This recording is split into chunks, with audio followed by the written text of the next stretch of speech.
students, welcome to Statisticspedia. Now today's video is based on descriptive measures. Descriptive measures में measure of central tendency, dispersion, skewness, kurtosis, ये सब आज हम cover करेंगे. चलिए, let's begin with it. Which measure is independent of the unit of observations? Mean deviation, range, standard deviation and coefficient of variation. So students, अभी क्या होता है एक होता है आपका एब्सोल्यूट मेजर ऑफ डिस्पर्जन और एक होता है आपका रिलेटिव मेजर ऑफ डिस्पर्जन. अब ये जो रिलेटिव मेजर होता है ये आपका कोएफिशिएंट होता है बेसिकली. तो अगर आपको कहीं भी ये वर्ड दिख रहा है कोएफिशिएंट, जैसे आपने देखा कोएफिशिएंट ऑफ वेरिएशन, जैसे आप सीवी कहते हैं, तो ये it is free from all the units, it is independent of all the units. यहाँ पे हम यूनिट ऑफ मेजरमेंट्स को कंसिडर नहीं करते हैं. जैसे sigma upon x bar into 100, ऐसे we have coefficient of quartile deviation, coefficient of range. ये सारे रिलेटिव मेजर्स हैं और जिनमें हम these are free from the units. तो क्वेश्चन क्या है, which measure is independent of the units of observation? तो that is coefficient of variation, क्योंकि इसमें यूनिट ऑफ मेजरमेंट को कंसिडर नहीं करते. नेक्स्ट देखिए, for the wholesale manufacturer interested in product which is mostly in demand, the most appropriate average be geometric mean, harmonic mean, arithmetic mean और mode. देखिए पहले question समझते हैं. क्वेश्चन है कि जो होलसेलर मैन्युफैक्चरर है वो प्रोडक्ट के बारे में जानना चाहते हैं कि कौन सा प्रोडक्ट सबसे ज्यादा डिमांड में है, मोस्टली इन डिमांड. तो मोस्टली इन डिमांड क्या एम्फेसाइज कर रहा है कि किसकी फ्रीक्वेंसी सबसे ज्यादा है. तो ऐसा appropriate average of central tendency जहां पे मैक्सिमम फ्रीक्वेंसी हम कंसिडर करते हैं वो तो क्या है, सिर्फ मोड है. मोड एक ऐसा वैल्यू होता है जिसका फ्रीक्वेंसी हाईएस्ट है. तो यहां से जैसे कोई भी मैक्सिमम शू साइज अगर हम बोल रहे हैं या कॉमन शू साइज हम बोल रहे हैं, कॉमन में कौन से एवरेज को यूज किया जाता है, मोड को. नेक्स्ट देखिए, the second and the third central moment of a distribution are equal. What is the nature of the distribution? Symmetric, positively skewed, negatively skewed या asymmetric? So students, सबसे पहले हम लिखते हैं कि यहाँ पे क्या गिवन है. यहाँ पे गिवन है कि सेकेंड और थर्ड सेंट्रल मोमेंट इक्वल है. तो that means μ3 is equal to μ2. This is given to us. अब हमें देखना है कि नेचर कैसा है. μ2 क्या है, वेरियंस है. μ2 किसको रिप्रेजेंट करता है, वेरियंस को. वेरियंस कैसा होता है, हमेशा ग्रेटर देन 0 होता है, हमेशा पॉजिटिव होता है. तो अगर μ2 पॉजिटिव है और μ3 किसके इक्वल है, μ2 के, तो μ3 भी कैसा हुआ, पॉजिटिव हुआ. अगर μ3 पॉजिटिव है तो आपको पता है कि जो आपका β1 होता है वो क्या होता है, μ3 का स्क्वायर और μ2 का क्यूब, और γ1 क्या होता है, रूट ऑफ β1. तो ये किस पे डिपेंड करता है, μ3 पे डिपेंड करता है. यस, अगर ये पॉजिटिव हुआ, μ3 पॉजिटिव हुआ तो γ1 भी पॉजिटिव होगा, और अगर ये पॉजिटिव है तो कैसा हो जाएगा, positively skewed. So always remember कि γ1 का whether it is positively skewed और whether it is negatively skewed, वो किस पे डिपेंड करता है, μ3 के साइन पर. अगर μ3 नेगेटिव है तो नेगेटिवली स्क्यूड होगा, अगर μ3 पॉजिटिव है तो पॉजिटिवली स्क्यूड होगा. So this is a very good and very important question. इससे आपको दो चीजें पता लगी, दो important points. एक तो γ1 का साइन डिपेंड करता है μ3 पे और β1 हमेशा पॉजिटिव होता है. नेक्स्ट देखिए, the relation between the mean deviation and the quartile deviation be what? तो अभी हमें इसको याद करना है. याद करने का सबसे बेस्ट वे क्या है students, quartile deviation, mean deviation 2, 3, 4, 5 and 6 लिख लीजिए आप. ठीक है, अब देखिए कैसे याद करेंगे. क्वार्टाइल डेविएशन जो है वो 2/3 ऑफ सिग्मा होता है. मीन डेविएशन जो है वो 4/5 ऑफ सिग्मा होता है. This is the shortest way to learn. 2/3 of sigma is quartile deviation, 4/5 is sigma is mean deviation. अब इनके और इसके बीच में रिलेशन निकालना है, तो कैसे निकालोगे, मीन डेविएशन 4/5, सिग्मा की वैल्यू क्या हो गई, 3/2 इंटू क्वार्टाइल डेविएशन, तो ये आ गया 6/5 इंटू QD. तो ये QD और MD का रिलेशन हो गया. तो आंसर विल बी दिस.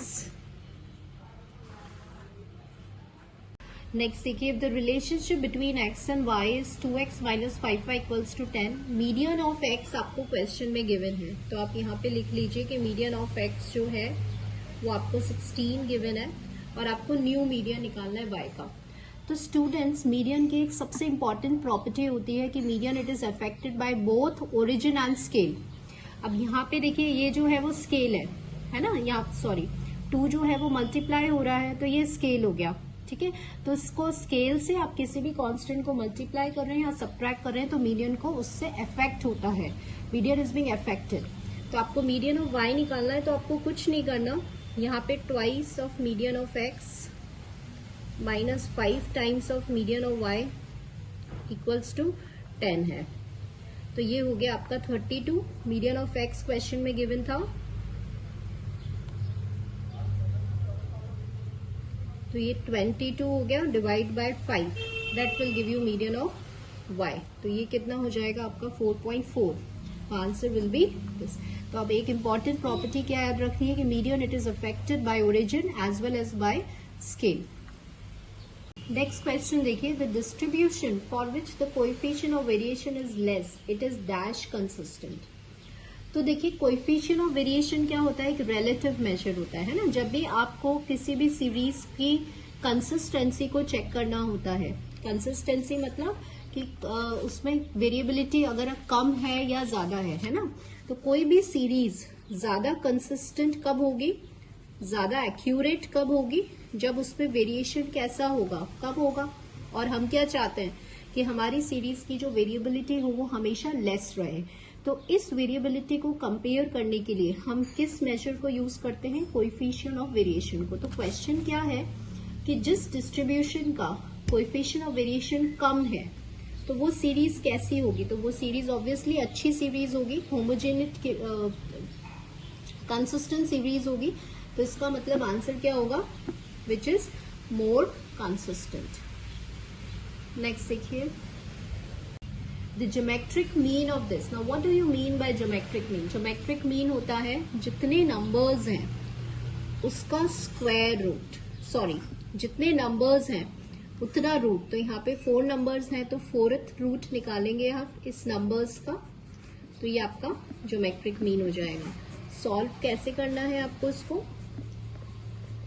ये 3 क्यूब हो गया और ये 3 की पावर 4 हो गया. तो एक बार तो ये बाहर आएगा और एक बार ये 3 की पावर 4 ये बाहर आएगा, तो ये 9 हो गया. तो geometric mean will be 9.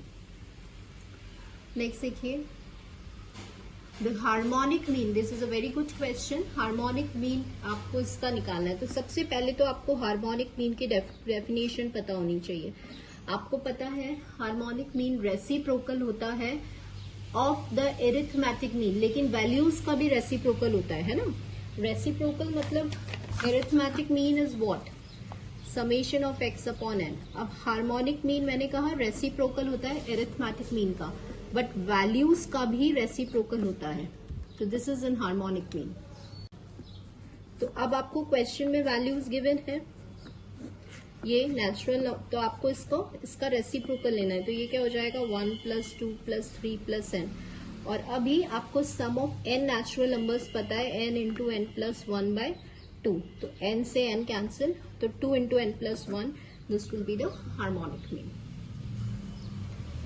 Next, in the distribution if the Bowley's coefficient of skewness is 0.5, मतलब आपको Bowley's measure दिया हुआ है 0.5.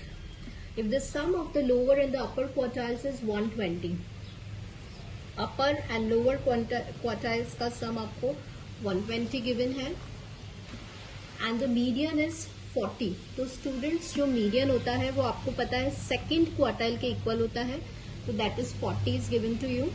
Then the upper and the lower quartile निकालना है आपको, मतलब आपको Q3 की वैल्यू निकालनी है और Q1 की वैल्यू निकालनी है. तो उसके लिए आपको स्क्यूनेस पता होना चाहिए कि जो बाउलीज मेजर ऑफ स्क्यूनेस है उसका फॉर्मूला क्या है. तो उसका फॉर्मूला क्या होता है, Q3 + Q1 minus twice of median divided by Q3 - Q1, ये फॉर्मूला होता है. सो सिंपली आपको ये वैल्यूज यहाँ पे पुट करना है. तो ये हो गया 0.5 Q3 minus Q1, Q3 plus Q1 आपको 120 गिवन है, माइनस ट्वाइस ऑफ मीडियन तो 80 हो गया ये। तो Q3 माइनस Q1 आपका हो गया 40 और ये 0.5 यहाँ पे नीचे आ जाएगा, तो ये कितना हो जाएगा आपका 80 हो जाएगा ये। ठीक है, अब आपके पास Q3 माइनस Q1 है और यहाँ पे आपके पास Q3 प्लस Q1 है। आपके पास है Q3 minus Q1 that is 80 और Q3 प्लस Q1 क्वेश्चन में 120 गिवन है। सीधे सॉल्व करिए इसको and you will get Q3 as 100। तो अपर क्वार्टाइल यहाँ पे 100 होना चाहिए, तो यहाँ पे ये रहा अपर क्वार्टाइल 100, तो लोअर क्वार्टाइल 20 होगा।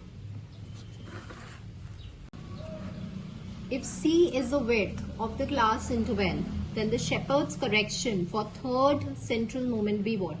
तो स्टूडेंट्स जो शेपर्ड करेक्शन ऑफ मोमेंट्स होता है उसके लिए एक तो वेरिएबल आपका कंटिन्यूअस होना चाहिए, यस, और जो करेक्शन मेथड हम लगाते हैं वो सिर्फ μ2 और μ4 पे अप्लाई होता है। ठीक है, जो करेक्शन मेथड है वो थर्ड सेंट्रल मोमेंट पे शेपर्ड्स करेक्शन एप्लीकेबल नहीं होता है, तो इसका आंसर क्या हो जाएगा μ3, क्योंकि नेक्स्ट देखिए, the standard deviation of the distribution is 2, मतलब आपको क्वेश्चन में सिग्मा क्या गिवन है, 2 गिवन है, तो सिग्मा स्क्वायर क्या हो गया 4 हो गया।